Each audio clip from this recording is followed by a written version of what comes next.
On this day, in 1455, the War of the Roses began with the First Battle of St. Albans, launching a brutal conflict between the houses of York and Lancaster. It would become an almost 3-decade war, with thousands upon thousands left dead across England. Near the end of the conflict, King Richard III seized the throne in 1483.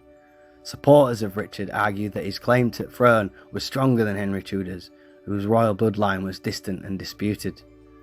Today, many people remember Richard as a cruel and twisted villain, but much of that imagery may have been shaped by Tudor propaganda after his death. More than 100 years later, William Shakespeare portrayed Richard as a murderous, deformed tyrant in his famous play, helping cement that reputation for centuries. Richard was accused of murdering his 2 young nephews, the princes in the Tower, though no definitive proof has ever been found. But some historians argue Richard was more complicated than history suggests. During his short reign, he introduced legal reforms that helped poorer citizens access the courts more fairly, and he gained strong loyalty in the north of England, where the White Rose of York is still remembered proudly today.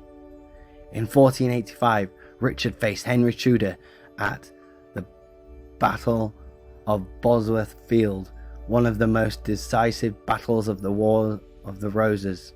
As allies abandoned him and defeat seemed certain, Richard refused to flee. Instead, he led a fearless cavalry charge straight toward Henry Tudor himself, cutting through enemy soldiers in a desperate attempt to end the battle personally.